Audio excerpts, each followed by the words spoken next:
रसायन के कालांश रसायन की पाठशाला में हमारे चैनल के माध्यम से पठन पाठन करने वाले सभी व्यूअर्स एवं सब्सक्राइबर छात्र छात्राओं का मैं पुनः स्वागत करता हूं। बच्चों, कक्षा 12वीं का सॉलिड स्टेट अध्याय चल रहा है। इनके 4 कालांश आपके हो चुके हैं। आज मैं 5वां कालांश लेकर आपके समक्ष उपस्थित हुआ हूं। अब हम अध्याय के बिल्कुल मध्य में आ गए हैं। यहाँ बहुत सामान्य जानकारी जो हम पिछली लेके आए हैं उसका बहुत उपयोग होना है। अगर आप लगातार बने रहेंगे तो अध्याय बहुत आसान होने वाला है। आपको इसी वीडियो के डिस्क्रिप्शन बॉक्स में संबंधित नोट्स भी उपलब्ध हो जाएंगे। आप उन्हें भी डाउनलोड कर लें। हो सकता है अभी डाउनलोड नहीं, 2-3 दिन में मैं डाउनलोड अवश्य ही कर दूंगा। नोट्स अपनी उत्तर पुस्तिका में लिख लें, उन्हें याद कर लें। कोई भी समस्या होती है यूट्यूब के मैसेज बॉक्स, व्हाट्सएप के मैसेज बॉक्स में जाकर मैसेज अवश्य कीजिए। आपकी सभी शंकाओं का समुचित समाधान किया जाएगा। बच्चों, पिछले कालांश में हमने जाना था जो क्रिस्टल सिस्टम होता है, जो क्रिस्टल जालक बनता है, उसमें अवयवी कणों को एक क्रमबद्ध रूप से मिलाया जाता था। उन कणों को हमने लेटिस पॉइंट कहा था। जब हम लेटिस पॉइंट को मिलाने की सभी संभावनाओं की बात करें, हम कितनी तरह से मिला सकते हैं अधिकतम, अगर हम लेटिस पॉइंट को मिलाने की सभी संभावनाओं की बात करें तो उस हिसाब से कुल 7 प्रकार के क्रिस्टल सिस्टम बन सकते हैं। 7 टाइप्स ऑफ क्रिस्टल सिस्टम कुल मिला के हो सकते हैं। ठीक है ना। हम लेटिस पॉइंट को किसी भी हिसाब से क्रमबद्ध रूप से मिलाएंगे, अधिकतम 7 प्रकार के क्रिस्टल सिस्टम बन सकते हैं। इनके नाम लिखे होंगे बुक्स में, सामान्यतः टेबल दी हुई है, मैंने भी बुक्स से ही उतारी है, आप बुक्स में भी देख सकते हैं। इन 7 में चूंकि हम जानते थे कि प्रत्येक क्रिस्टल की यूनिट सेल 4 प्रकार की होती थी। प्रत्येक क्रिस्टल की यूनिट सेल कितनी होती थी बच्चों? 4 प्रकार की। एक सिंपल और 3 सेंटर्ड। सिंपल वाली ये, सेंटर्ड कौन सी? फेस सेंटर्ड, बॉडी सेंटर्ड और एंड सेंटर्ड। 3 प्रकार की यूनिट सेल सेंटर्ड होती थी। एक होती थी सिंपल, प्रिमिटिव बोलते थे इसको, आद्य बोलते हैं हम। तो कुल मिला के 4 यूनिट सेल हुई। इस हिसाब से देखा जाए तो हमारे जो क्रिस्टल सिस्टम हैं वो क्रिस्टल सिस्टम कुल मिला के 28 होने चाहिए। प्रत्येक के 4 होंगे तो 28 होने चाहिए। लेकिन जब एक साथ बनाते हैं तो कुछ कॉमन हो जाते हैं। कुछ क्रिस्टल सिस्टम क्या हो जाते हैं, सब में कुछ में एक साथ आ जाते हैं, उनको वहां से कैंसिल कर देते हैं। तो इस प्रकार कुल मिलाकर हमारे इन 7 जो क्रिस्टल सिस्टम है इनके कुल मिला के 14 भाग होते हैं। कुल कितने भाग होते हैं बच्चों? कुल 14 भाग होते हैं। उन 14 भागों को ब्रेबेस जालक या ब्रेबेस लेटिस कहते हैं। तो ब्रेबेस लेटिस क्या है? हमने कहा जब 7 प्रकार के हम क्रिस्टल सिस्टम में से प्रत्येक की यूनिट सेल निकालें तो उनकी कुल मिला के 14 यूनिट सेल आती हैं। उन 14 यूनिट सेल को ब्रेबेस क्रिस्टल या ब्रेबेस सेल कहते हैं। ठीक है ना। उनके नाम मैं यहां लिख रहा हूं, आप ध्यान से देखें। सबसे पहला था घनीय क्रिस्टल। घनीय क्रिस्टल तो हमने पढ़ा है, हमारे सिलेबस में भी है। घनीय क्रिस्टल हमारे सिलेबस में भी है। ये सिंपल क्यूबिक भी होता है, सिंपल क्यूबिक होता है, सरल घनीय होता है, फेस सेंटर्ड क्यूबिक होता है, बॉडी सेंटर्ड क्यूबिक होता है, एंड सेंटर्ड क्यूबिक भी होता है। चारों प्रकार के होते हैं, यानी ये 4 प्रकार के हो गए हैं।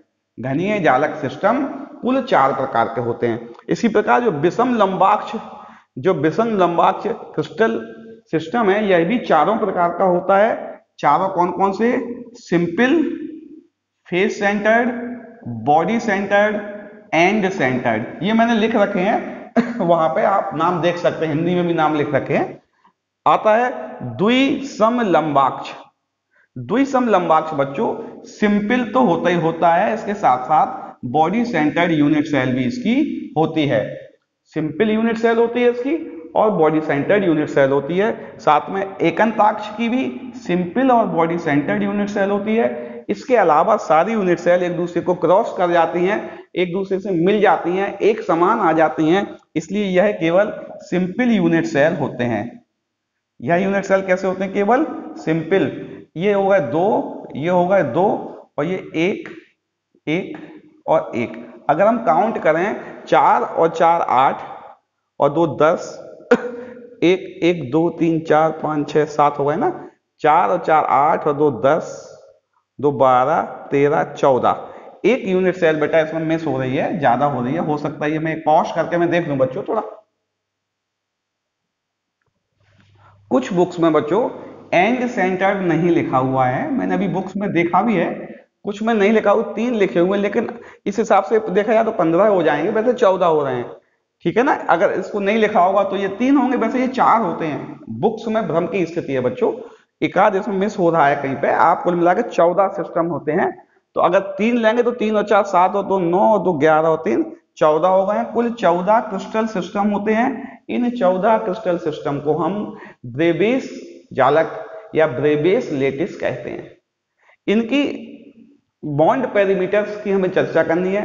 उन बॉन्ड पेरीमीटर्स में हमें केवल घनीय जालक की बॉन्ड पेरीमीटर की व्याख्या भी करनी है। मैं क्या कह रहा हूं इन 14 क्रिस्टल जो ब्रेबेस लेटिस हैं, इनकी बॉन्ड पेरीमीटर की हमें चर्चा करनी है। उनमें से केवल और केवल हमें घनीय जालक की व्याख्या भी करनी है। बॉन्ड पेरीमीटर्स क्या होगी बेटा, जैसे हमने कहा एक घनीय जालक हमने बनाया, घनीय क्रिस्टल बनाया हमने, तो ये तो होता है दो जो एटम्स हैं, ये दो परमाणु हैं, इनके बीच की जो परमाणु है इनके बीच की दूरी क्या होगी, एज लेंथ क्या होगी। जो एज है, जहां जिस एज से दो एटम एक दूसरे से मिले हुए हैं, उसकी लेंथ क्या होगी, ठीक है ना।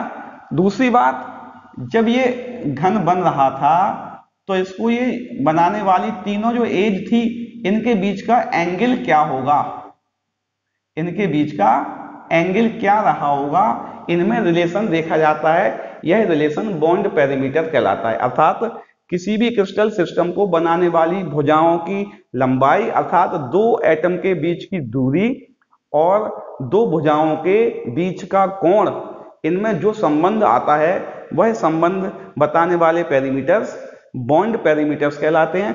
और बॉन्ड पेरीमीटर्स में इसमें बच्चों सबके बॉन्ड पेरीमीटर्स मैंने लिख रखे हैं। जैसे कि घनीय जालक में जो तीनों भुजाएं होती हैं, तीनों कोरों की भुजाएं होती हैं, वह आपस में बराबर होती हैं और तीनों ही एंगल 90 डिग्री के होते हैं। 90 डिग्री के तीनों कोण पाए जाते हैं।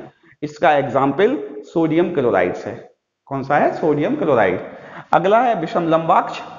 विषम लंबाक्ष जालक में तीनों भुजाएं अलग अलग होती हैं, वो अनइक्वल होती हैं, पर तीनों कोण जो होते हैं वह 90 डिग्री के होते हैं।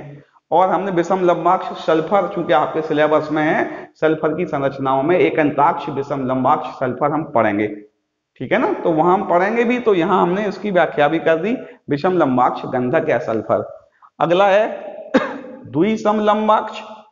द्विसम लंबाक्ष में दो भुजाएं तो एक समान होती हैं, लेकिन तीसरी बॉन्ड पेरीमीटर्स में जो अक्षीय दूरी है वह दो से अलग होती है। कोण इसके भी तीनों 90 डिग्री के होते हैं। कोण इसके भी तीनों 90 डिग्री के होते हैं। अगला एकंताक्ष। एकंताक्ष में भुजाएं अनइक्वल होती हैं, दो कोण 90, एक कोण 90 का नहीं होता है।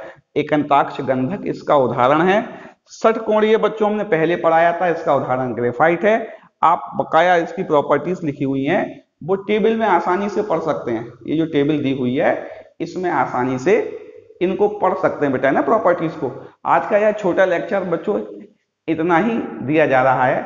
अगले कालांश में ये जो बॉन्ड पेरीमीटर्स हैं, ये जो बॉन्ड पेरीमीटर्स हैं, इनमें क्या रिलेशन होता है, अक्षीय दूरी और परमाणु की त्रिज्या आपस में एक दूसरे से किस प्रकार संबंधित होती हैं, इस बात की हम चर्चा करेंगे। मेरे साथ लगातार बने रहिए। नवीन सूचनाएं, नवीन जानकारियों के साथ हमेशा आपको प्राप्त होती रहेंगी।